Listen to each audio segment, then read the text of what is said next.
Pemirsa selamat malam, bagaimana kabar Anda? Semoga Anda dalam keadaan sehat ya.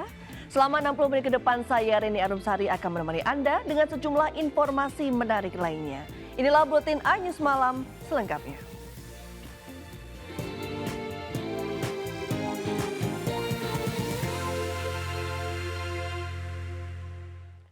Pemirsa sidang perdana ex-Menteri Pertanian Syahrul Yassin Limpo digelar di Pengadilan Tipikor, Jakarta Pusat. Dalam pembacaan surat dakwaan, terdakwa Syahrul didakwa melakukan pemerasan 44,5 miliar untuk kepentingan pribadi dan keluarga.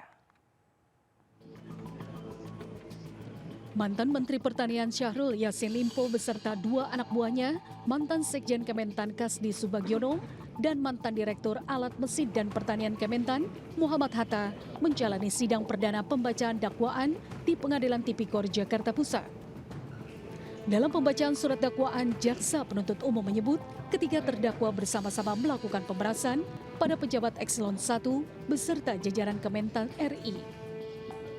Syahrul menggunakan uang haram yang diterimanya untuk keperluan pribadinya, di antaranya keperluan umroh, keluar negeri, dan membeli kado undangan.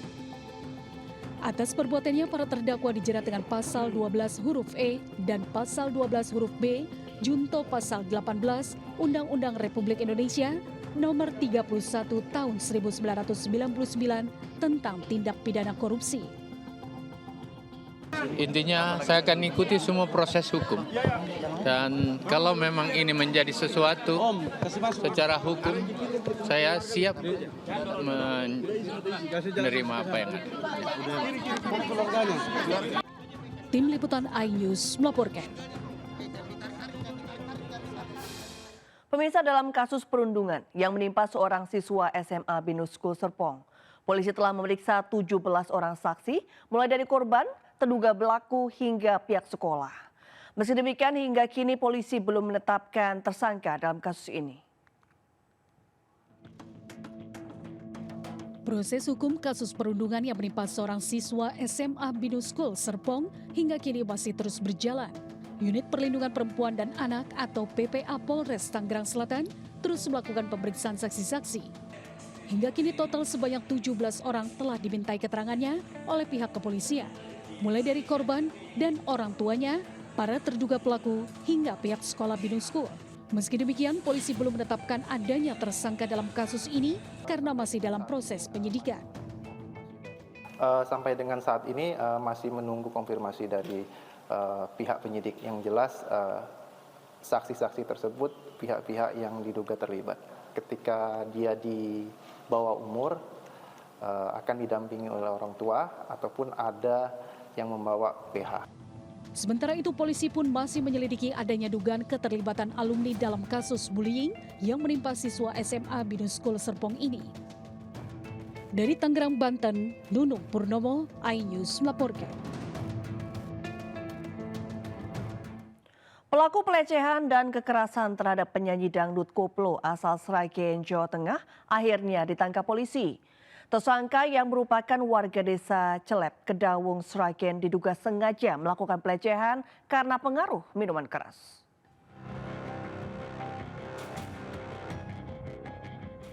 Pelaku pelecehan dan kekerasan terhadap penyanyi dangdut yang viral di media sosial akhirnya berhasil ditangkap di rumahnya di Duku Tanjung RT 012 Desa Celep, Kedawung, Sragen, Jawa Tengah.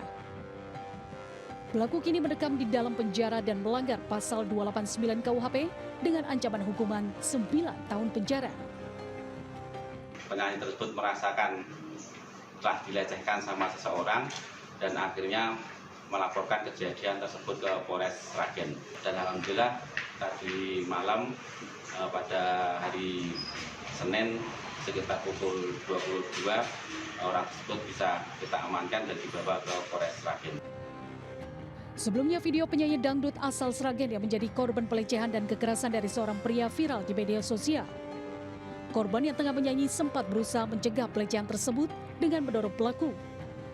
Namun pelaku malah melakukan pemukulan ke arah wajah penyanyi. Dari Sragen, Jawa Tengah, Joko Piroso, iNews melaporkan. Menyatroni sebuah kantor, dua pencuri motor operasional kantor di Tanjung Priok, Jakarta Utara terekam CCTV. Pelaku menggunakan dorongan kaki untuk mematahkan kunci stang motor dan keluar dengan cara didorong. Dari rekaman CCTV, pelaku berboncengan motor terlihat mondar-mandir di depan sebuah kantor di Jalan Ganggeng, Sungai Bambu, Tanjung Priok, Jakarta Utara. Tidak berselang lama, pelaku langsung berhenti dan masuk ke dalam halaman kantor. Satu pelaku mengincar motor yang diparkir dan mematahkan kunci motor dengan cara mendorong dengan kaki, lalu kabur dengan hasil curiannya. Diketahui sebelumnya, pelaku pernah melakukan percobaan pencurian motor meski sudah merusak rumah kunci motor, namun gagal dibawa kabur.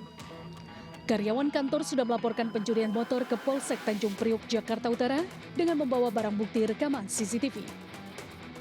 Dari Jakarta, Sofyan Firdaus, iNews melaporkan.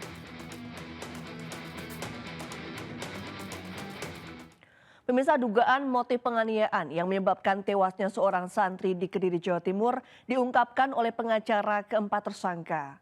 Para tersangka mengaku memukuli korban lantaran korban susah dinasehati untuk sholat berjamaah.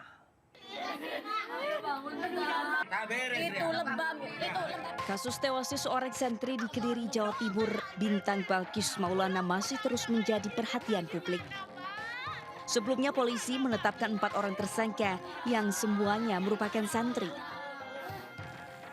Kini pengacara keempat tersangka mengungkapkan motif penganiayaan diduga karena kesalahpahaman. Para tersangka memukuli korban lantaran emosi melihat respons korban yang dianggap kurang menyenangkan saat ditegur karena tidak mengikuti sholat berjamaah.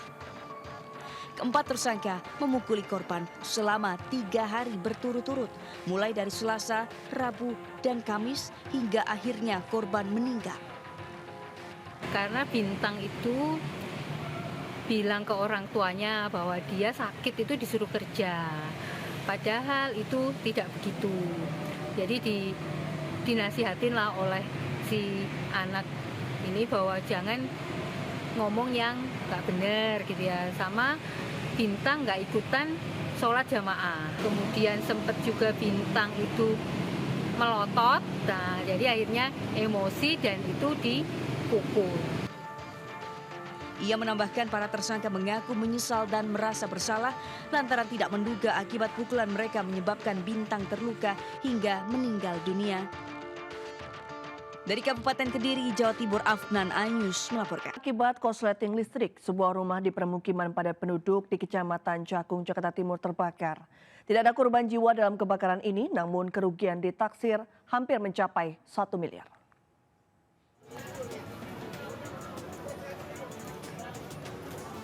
Kebakaran terjadi di sebuah rumah di kawasan Penggilingan, Kecamatan Cakung, Jakarta Timur. Kobaran api disertai asap tebal membumbung tinggi dan membakar habis seluruh bangunan rumah.